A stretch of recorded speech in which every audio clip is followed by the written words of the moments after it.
The Long Road to True Happiness by WierdRandomTina. Chapter 22. The Tragic Secret. Tuesday afternoon, Branch was taking a stroll through the quieter parts of the village. He was surprised at how many trolls genuinely acknowledged him now. He offered them brief greetings, nods, quick waves, a hi here and there. Then a pale blue trolling with light fuchsia hair bounced up to him, introducing herself as Carrie. She was handing out colourful bite-sized cupcakes that she had made herself, and excitedly offered one to Branch. Even if he'd been in a sour mood, it would have been difficult to say no to such an adorably hopeful and innocent face. The icing was a bit sugary for his personal taste, and he'd never cared for sprinkles, but it was worth it to see little Carrie's face beam when he smiled and said it was good. Eventually, Branch came across the snack pack and Poppy. The 8 friends were discussing an informal get-together that they were preparing to head out to within the hour. Poppy and the others greeted Branch, and then the princess asked him casually, "Hey, would you like to tag along? It's just a little karaoke party. It's not too big or loud or colourful, and you don't have to participate if you don't want to. Mandy's in charge of the snacks." She was expecting a no thanks, or maybe another "I'll think about it," so she nearly fell over when he shrugged lightly and said, "Sure." Poppy couldn't have hid her shock if her life had depended on it. "Oh, wow! Really? Oh, okay, great! Excellent! Let's do it!" Shortly, the gang, complete with Branch as the 9th member, headed over to the mini-party at the end of the village. Along the way, some of the trolls stopped in their pods to grab at least some last-minute supplies. Saturn and Chenille opted for a change on outfits, Suki grabbed some extra headphones, and Cooper, well, he forgot what he was looking for. The location was a dimly lit, secluded area under a giant purple and navy spotted mushroom. There was minimal, brightly coloured lighting or obnoxious decorations, and the music/singing up on the stage was subtle. Still, the grey troll was a bit uneasy, sticking close to Poppy's side with his gaze consistently flickering around the area. Respectfully for him, she, and the snack pack, hung back along the less crowded perimeter, a subconscious, wordless decision among them. For half an hour, Branch contentedly listened to Poppy and her friends chattering, occasionally getting slightly involved, snacking on a plate of goodies, a mini maple tart, an almond cookie with light icing, a banana muffin as Guy had suggested previously, and a few chips. And half listening to the background music. Mostly tuning it out, but was also involuntarily listening. The songs weren't too lame, and despite being casual karaoke, most of the singers were quite talented. Branch wouldn't say he was enjoying it, but he wasn't hating it or cringing either. It was tolerable. Until a new song began. The distinctive tune snatched Branch's attention, and his heart thudded. No, not that one. The song was familiar. Too familiar. Dreadfully familiar. The empty plate in his hand fell to the ground. His breathing grew fast and shallow. Horrible memories flashed in his vision until the party was no longer present. Giant, ugly Bergen claws reaching out, getting nearer and nearer. A blood-curdling scream fading into the distance. Guilt and grief and despair like he's never felt before. Poppy had been joking around with Guy and Suki, when suddenly she caught a glimpse of Branch out of the corner of her eye. In a split second, deep concern replaced her cheer. "Branch?" He looked like he was struggling to breathe, and his eyes bulged as he stared at nothing. She leapt towards him, grabbing onto his arm. "Branch, are you okay?" But it was as if he couldn't see or hear her. She'd never seen him, or anyone, look so petrified. "Branch! What's wrong?" The cold panic started to rise in Poppy's chest, caused her to shake his arm roughly. "Branch!" Without a word, without any acknowledgement to her presence at all, he fled from the party. Still calling his name, Poppy dashed after him. Biggie, Smidge, Guy, Suki, Satin, Chenille and Cooper stared after the trolls in bewilderment. After a few seconds of exchanging confused glances, they followed, worried about the grey and black troll's unexplained and drastic shift in behaviour. Even once the music was out of earshot, Branch continued to run. In his frantic haste, he forgot to be careful. He tripped over a tree root and fell hard to the ground. Only the sound of Poppy's voice and approaching footsteps did he attempt to listlessly pick himself up. When the princess finally caught up to Branch, she found him half lying, half kneeling in the dirt. She hurried to his side, linking her arm with his, to help him try up the rest of the way. "Are you okay? What happened back there?" Again she was met with silence. Observing him carefully, his expression now looked dull and defeated, in addition to the streaks of dirt all over his front from the rough fall. She also noticed a fresh scrape just below his elbow. As the snack pack arrived on the scene, Poppy desperately asked again, "Branch, what is going on? Please talk to me. You really scared me." He broke away from her grasp, but instead of running away again, he merely took a few steps away from her. With his arms folded over his chest, his head lowered as if he was cold, did he finally answer, That song. I can't listen to him." Poppy took a second to remember which song had been playing. It had been Total Eclipse of the Heart. Sure, it was a bit sappy, as many of their songs were, but it wasn't that bad. It was kind of sad, but there were sadder ones. She couldn't see any reason why this particular song would freak him out to this extent. Why not? "I just can't," Branch snapped. Hearing the tremble in his voice, she didn't need to see his face to know his eyes were watering. Poppy approached him slowly and rested a hand on his shoulder. He flinched, but didn't move away. She could feel his whole body trembling, so she murmured, "Why don't I take you home? You've had enough socializing for one day." He was too shaken to object. Turning to her waiting friends, she spoke up. "I'll meet up with you guys later, okay?" They nodded in understanding and said their sympathetic goodbyes, as Poppy put her arm around Branch and gently guided him in the direction of his bunker. The two trolls walked along in silence, other than her reminding him, "If there's anything I can do to help, anything at all, please tell me." In the time it took to reach the bunker, Branch experienced a change of mind.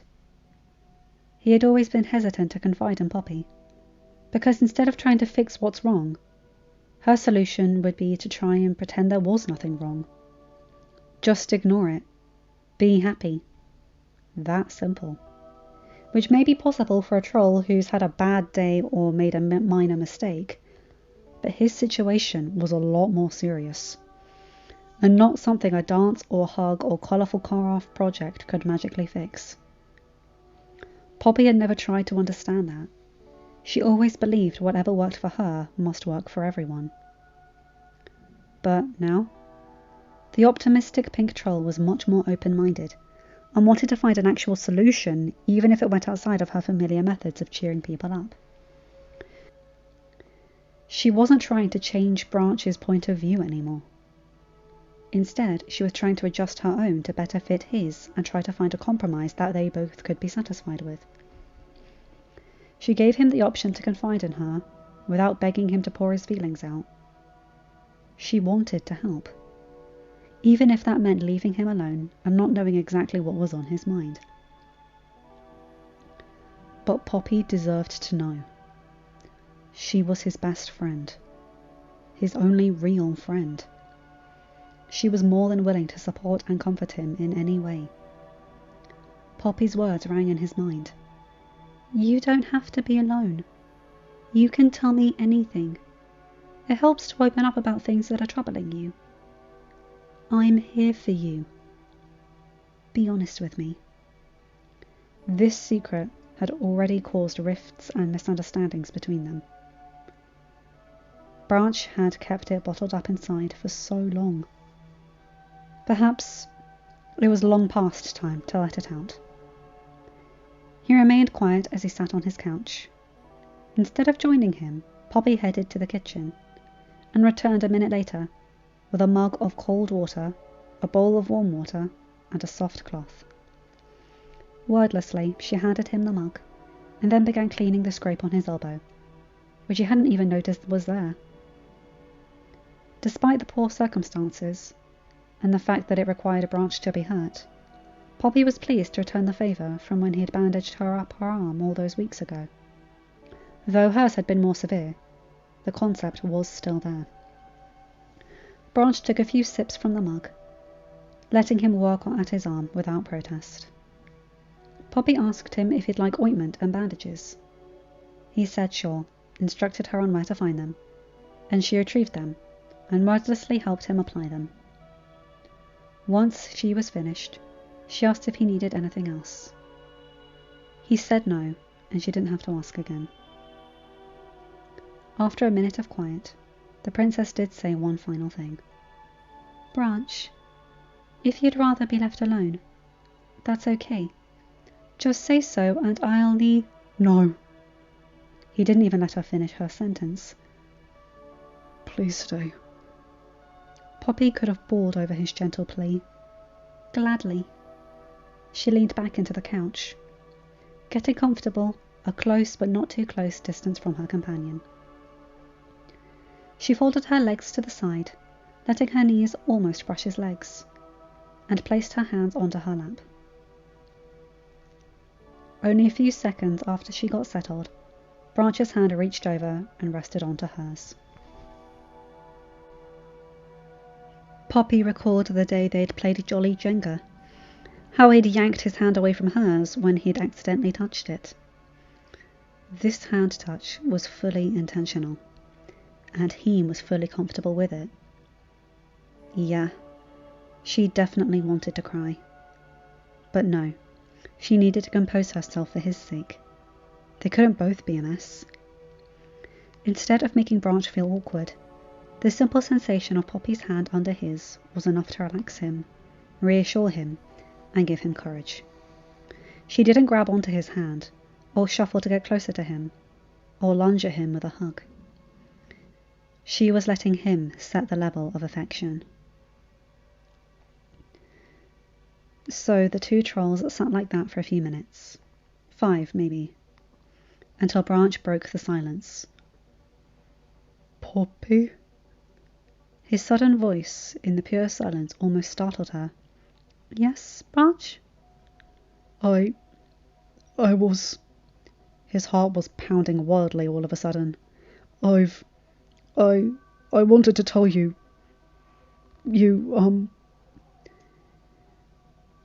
Despite all his fruitless rambling, Poppy gave him her undivided attention, waiting with 100% patience for him to say what he was willing to say to her. He took a deep breath to collect his thoughts, then tried again. He spoke tentatively.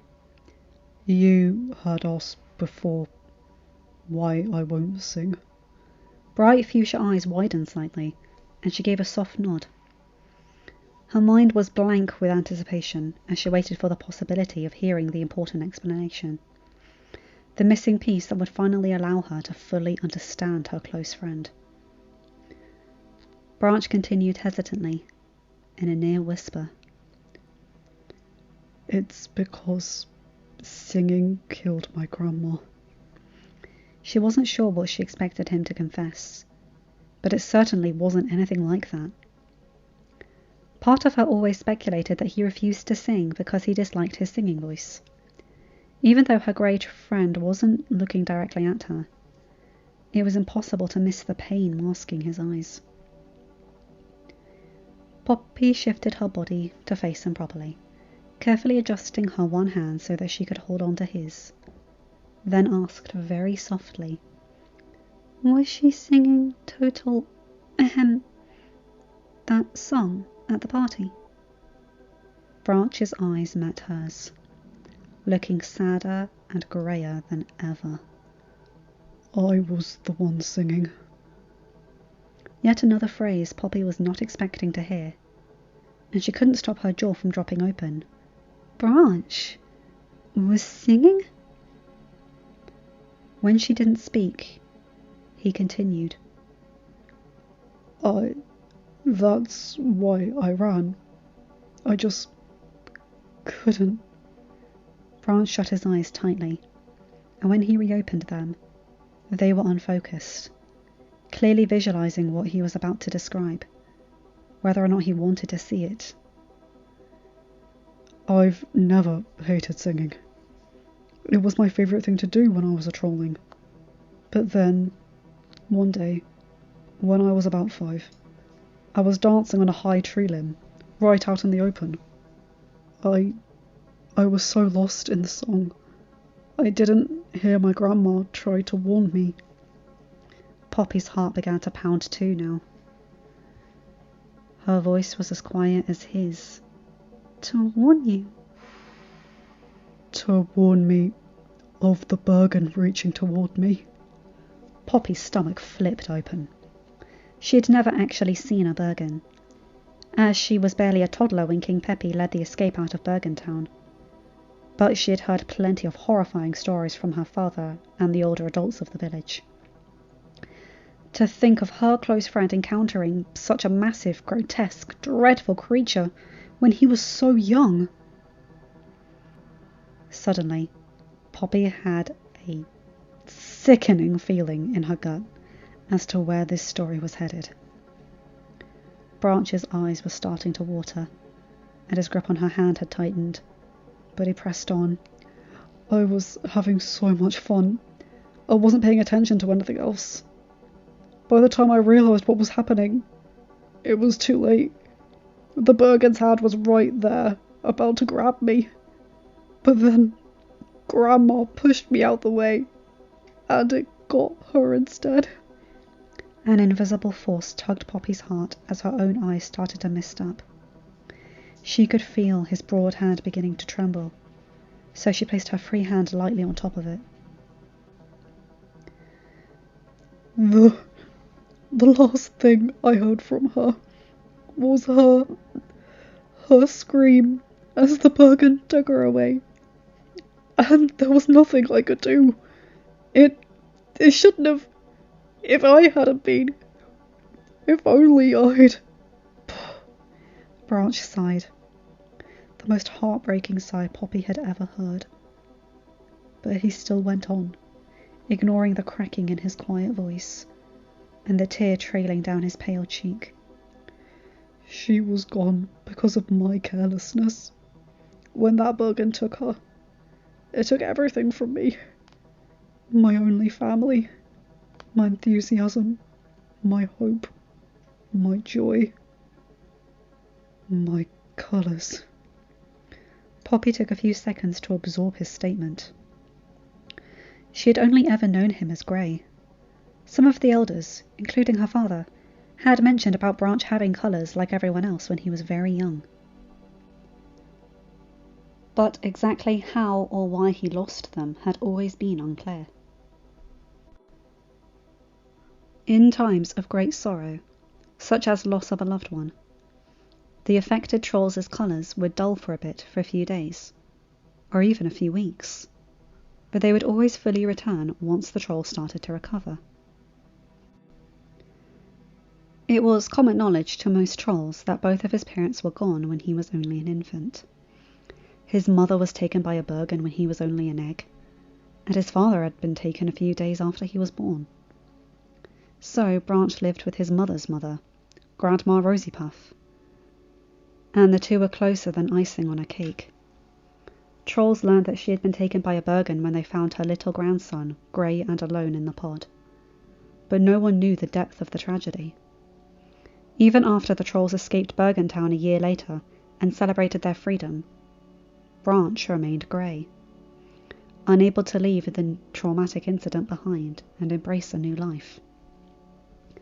Poppy recalled her dad telling her some years ago how he had searched tirelessly for a good home for Branch. Young couples, elderly couples, single trolls, couples with troll wings. but Branch couldn't stand all the happiness and affection they offered him. King Peppy tried to keep track of the troubled trolling, but taking care of rebuilding their whole civilization from the ground up while being a single father made it difficult. By the time Branch was 10, he had learnt to survive on his own, and gradually cut himself off from the rest of the village. As the years went on, fewer and fewer trolls tried reaching out to him, as it seemed to be in vain. He started out sad, scared, apathetic, and quiet, and then grew to be cranky, paranoid, pessimistic, and withdrawn as a teen, and even more so as an adult. Rather than supporting Branch in the grieving process, trolls pretended everything was fine when clearly it was not. Told him these things are a part of life. Told him he needed to move on, to go and have fun and be around other happy trollings. Sang him soothing and uplifting songs, painfully reminding him of the very reason for his suffering. Gave him comforting hugs when their hug time bracelet told them to, which lessened their impact. Their dismissive attitude towards his pain implied it's not as big of a deal as he's making it, that what he was feeling is wrong, which would have not only upset Branch more, but also deterred him from communicating his emotions, knowing that no one was willing to sympathize and offer any real support. Poppy had to hold her breath to stop from whimpering. That's exactly what I always did. Even as a young trolling, she had always been curious about the only grey troll in the village, who was the polar opposite of herself and everyone else. Since she was able to talk and walk, she had tried to befriend him. I could never comprehend why the older troll child was never happy, always rejecting her friendliness, and had no interest in participating in anything fun. Now, everything was crystal clear. His extreme caution, his raw bitterness, his unwillingness to do anything enjoyable. All his baffling behaviours all these years made so much more sense now. When Poppy finally spoke after a long moment of silence, it was shaky and barely above a whisper. Branch, I'm so sorry. I had no idea. I just assumed you never sang because you had a terrible voice, and that you were just being stubborn, or you were really shy, and I never even... It's okay. Branch spoke in the same volume, his head still lowered. I should have told you sooner. Having someone who genuinely cares, it's still new to me.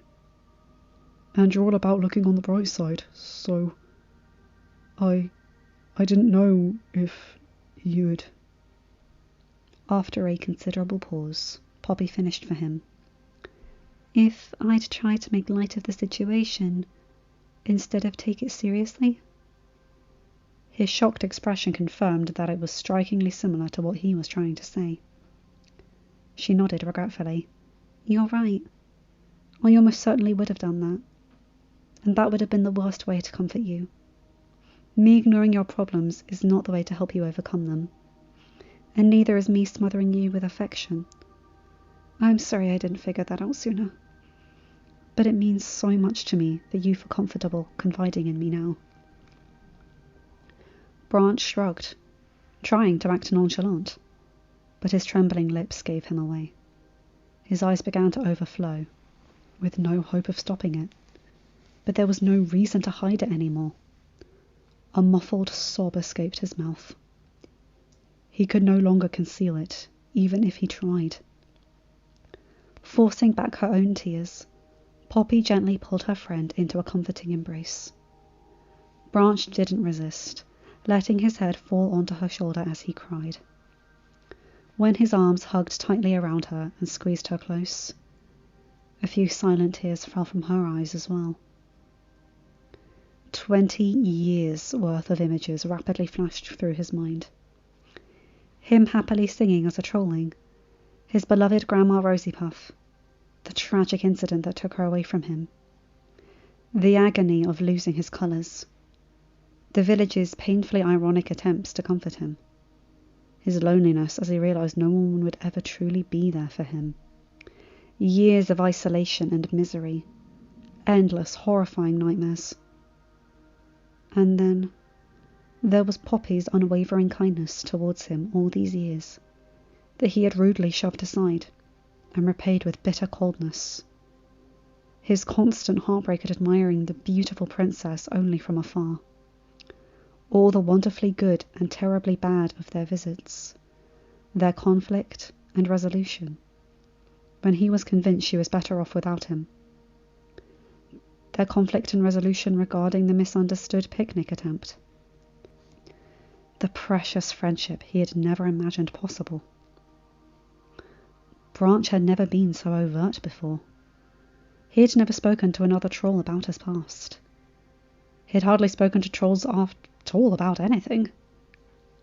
He never let on how depressed and scared and lonely he truly was. Branch had also never cried so much in his entire life. Every inhale was a wheezing gasp, every exhale a series of violent sobs, as his eyes streamed like waterfalls. Poppy lightly rocked him side to side, gently rubbing his back. She didn't make a single noise, partly to avoid interrupting the grieving he so badly needed, partly to avoid shedding tears herself. She couldn't imagine the kind of agony Branch had experienced. The guilt, the horror, the hopelessness. She couldn't imagine what it would be like to lose her father, especially if it was a result of something she did. The mere thought made her feel sick. If she had been in Branch's position, she probably would have suffered the same fate. After about 15 minutes, Branch's crying gradually subsided to sniffles. Poppy was willing to stay like this as long as he needed, totally fine to ignore the cramp forming in her back from the way she was sitting. But soon she felt him stirring, so she loosened her grip. His eyes were puffy and outlined with pale pink.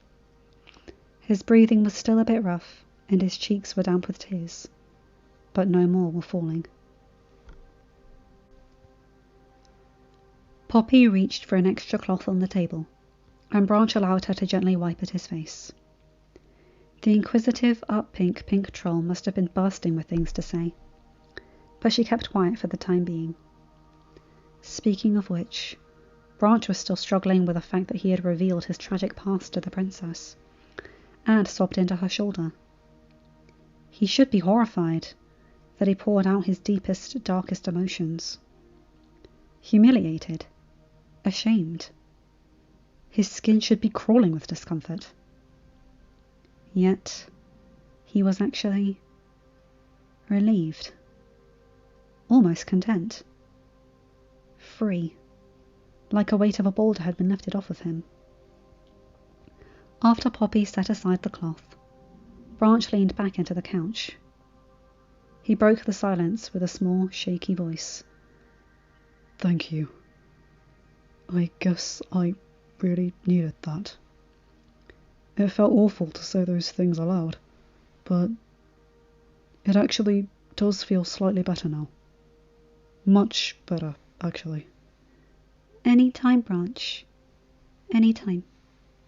And, Branch?" She hesitated at her next words, concerned about upsetting him after she had just helped him feel better, but his look was willing her to continue. So she did. "What happened wasn't your fault. I totally get why you feel that way, and I'm sure I would too. But it was an accident. A very, very bad accident, but still. You were a trolling, being happy as she would have wanted you to be. You didn't do it on purpose. You were just in the wrong place at the wrong time. It could have happened to anyone." Poppy gently pulled her companion into a side hug. "I know that doesn't change what happened, and it doesn't offer you any real comfort. But I remember my dad telling me that forgiving yourself is one of the hardest things to do. When Branch didn't hug her back right away, she worried she'd hurt his feelings instead of easing his pain. But right when she was about to move back to investigate, his one arm curled around her and gave her a tight squeeze. Poppy couldn't help but smile and sigh in relief. Maybe, after all these years, she finally found the right thing to say to him. After half a minute, Branch retracted his arm. I'm okay now. You can go back to the party if you'd like, he offered. Are you sure? I mean, if you want me to leave, just say, Poppy, I would like you to leave now. But if you want me to stay, I gladly will. A little karaoke party is not a royal necessity, and the snack pack will understand. I don't want you to leave, but you don't have to stay. I'm fine either way. Honestly, I am. Well, as long as you're sure. I guess I should head back. Our friends will be wondering what happened. A flash of fear appeared in Branch's eyes, and Poppy quickly clarified. I won't tell them what you told me. I just meant they'll want to know that you're okay. Branch appeared to ponder for a moment, before he focused back on her and said, I'm all right with them knowing, as long as it doesn't get around the entire village. The last thing I want is to be smothered by a giant pity party. I think about it enough without constantly being reminded of it by every troll who comes within 20 feet of me. Poppy now understood that while those things helped her cope with sadness, they don't for Branch, and now she could finally understand why. I promise. You won't even know that they know, and they would never tell anyone if I asked them not to. They're very good at keeping secrets. Back at the party, Poppy found Biggie, Guy Diamond, Satin, Chenille and DJ Suki sitting along the perimeter, while Smidge and Cooper chatted with Aspen and Moxie in the other side of the area. Her 5 nearest friends immediately ran to her side at the sight of their distraught princess. They flooded her with questions about what had happened with Branch. When their voices died down, her only reply was, I'll tell you, but not here. Could one of you please fetch Smidge and Cooper? Suki did so, and Poppy led the other 4 outside, a reasonable distance away from the party. Once the other 3 joined in, Poppy somberly explained the situation.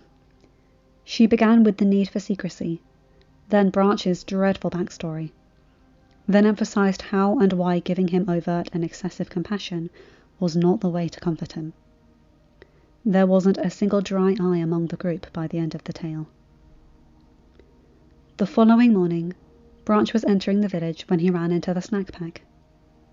For a moment, they just stared at him with a long look of soft understanding and deep sympathy. He braced himself, but they said nothing. No mushy, pointless apologies, or touchy-feely attempts at soothing him. They just continued with their usual happy attitude, casually asking how he was and what he was up to, and if he'd like to join them for a game of Trollopoly later game. Branch politely declined the offer, but had gained a new respect for Poppy's friends. By saying nothing to him about his childhood, they were going against all their affectionate instincts. But they were abiding by Poppy's request of not pitying him, as well as showing consideration for his needs and wants that was so different from their own. He had no doubt they would never tell another troll without his permission, and would only discuss his past if Branch himself brought it up. They may be obnoxious at times, but they certainly are loyal. Maybe they aren't just Poppy's friends. Maybe, in a way, they're also kind of my friends too. End of chapter. Hi guys, hope you enjoyed that one. Oh my god, that was heartbreaking, but so beautiful at the same time. It's very important for people to grieve in their own way. Poppy's self-reflection, Branch knowing that she cares and she's not going to sweep it under the rug anymore. That was beautiful, and the snack pack's consideration is gorgeous. Anyway, you guys know the drill. Like, comment and subscribe, and hit that bell to get notified for whenever I upload a new video. Have a good day, night, or whatever time zone you're in. Bye my guys, gals and non-binary pals. I'll see you in another video. Take care.